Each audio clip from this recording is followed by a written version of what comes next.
Hello दोस्तों, आज हम देखेंगे कंस्ट्रक्टर यानी कंस्ट्रक्टर क्या होता है, इसका उपयोग क्यों करते हैं, आज हम देखेंगे। चलिए स्टार्ट करते हैं। कंस्ट्रक्टर एक स्पेशल मेंबर फंक्शन होता है। जब ऑब्जेक्ट बनाते हैं तो उसे इनिशियलाइज करने के लिए कंस्ट्रक्टर का उपयोग करते हैं।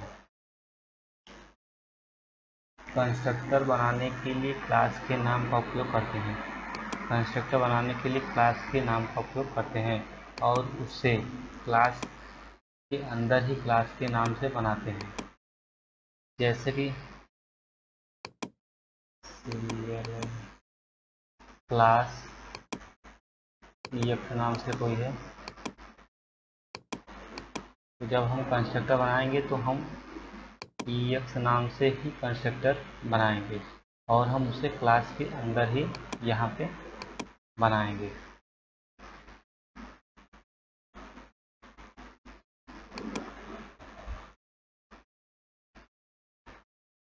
कंस्ट्रक्टर को हमेशा पब्लिक फंक्शन में डिक्लेयर करते हैं।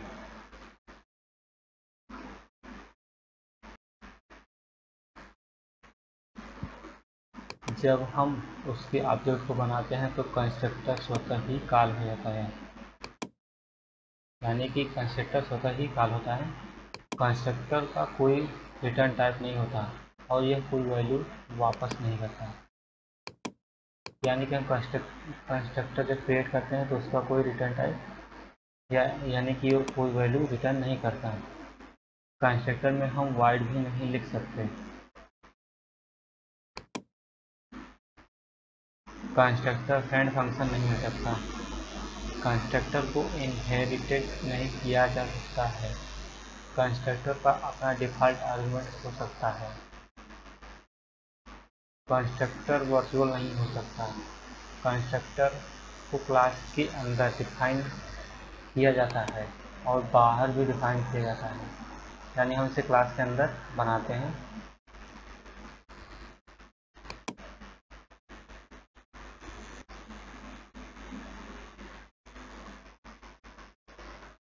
नोट, अगर हम क्लास में एक कंस्ट्रक्टर बना लिए हैं तो हम कोई ऑब्जेक्ट तब तक नहीं बना सकते जब तक हम कोई डिफ़ॉल्ट यानी खाली कंस्ट्रक्टर नहीं बना देते।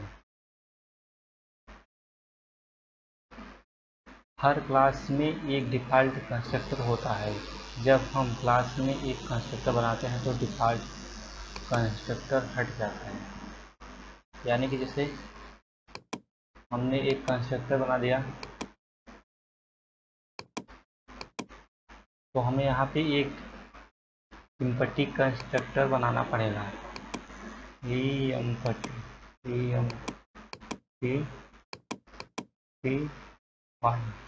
एम्पटी कंस्ट्रक्टर बनाना पड़ेगा। अगर हमने यहाँ पे कोई कंस्ट्रक्टर नहीं बनाया है तो हम एम्पटी कंस्ट्रक्टर चाहे तो बनाए चाहे तो ना बनाए, ये अपने आप बना रहता है। अगर हम कोई दूसरा बनाएंगे, अगर कोई हमने कंस्ट्रक्टर क्रिएट कर रखा है तो एम्पटी भी बनाना पड़ेगा। अगर हमने कोई कंस्ट्रक्टर नहीं क्रिएट किया है तो एम्पटी बाय डिफ़ॉल्ट रहता है।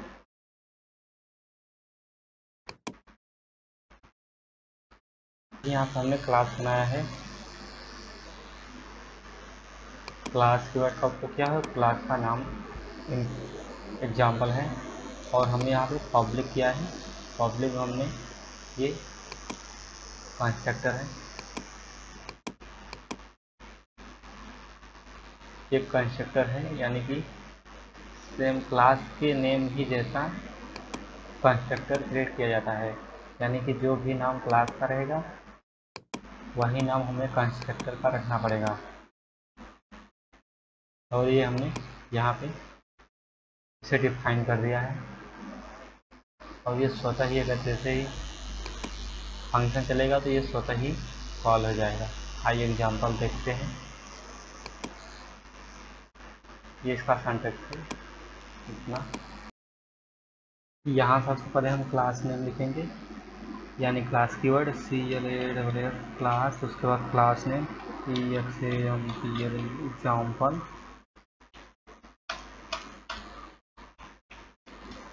उसके बाद हम इसे पब्लिक बनाएंगे PUBLIC। पब्लिक में ही हम कंस्ट्रक्टर लिखते हैं। तो यहाँ पे हम कंस्ट्रक्टर का नाम लिखेंगे। कंस्ट्रक्टर का नाम सेम क्लास के नेम जैसा ही होता है। तो यहाँ पे एग्जाम्पल है, तो यहाँ पे EXAMPL एग्जाम्पल। उसके बाद ये अपने आप स्वतः ही चलेगा। जैसे ही कंस्ट्रक्टर चलेगा, यहाँ पे एक हम मैसेज प्रिंट करा देंगे, सी आउट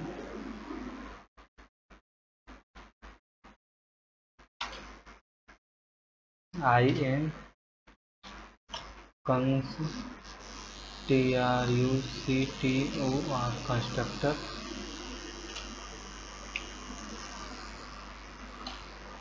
जैसे ही कंस्ट्रक्टर चलेगा, ये मैसेज प्रिंट हो जाएगा।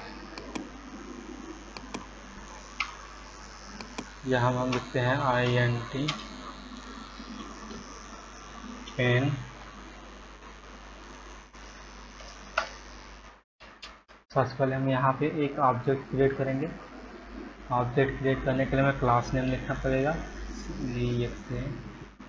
एग्जाम्पल। उसके बाद हम ऑब्जेक्ट क्रिएट कर देंगे EXA1 के नाम से, और यहाँ पे हम रिटर्न करा देंगे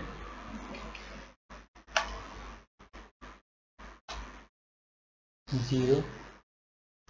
जैसे इसे रन करेंगे तो यहाँ पे हम कॉल नहीं किए हैं, तो तब यहाँ पे ये एग्जाम्पल जो है कंस्ट्रक्टर, और स्वतः ही कॉल हो जाएगा।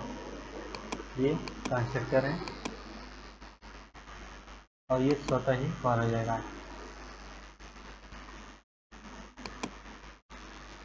अगर यहाँ जैसे यहाँ पे क्लास नेम है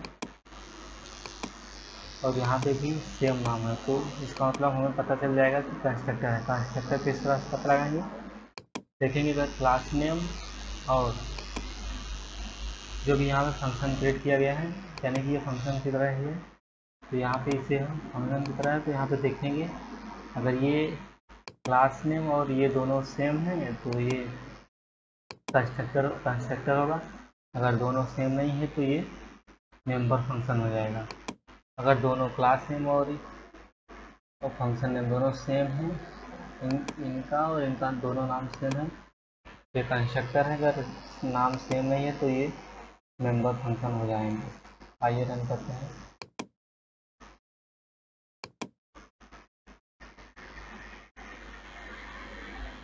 ये देखिए IM कंस्ट्रक्टर, यानी कि जब हमने इसे रन किया तो यहाँ पे कॉल नहीं किए हैं, तभी ये स्वतः ही चल गया अपने से।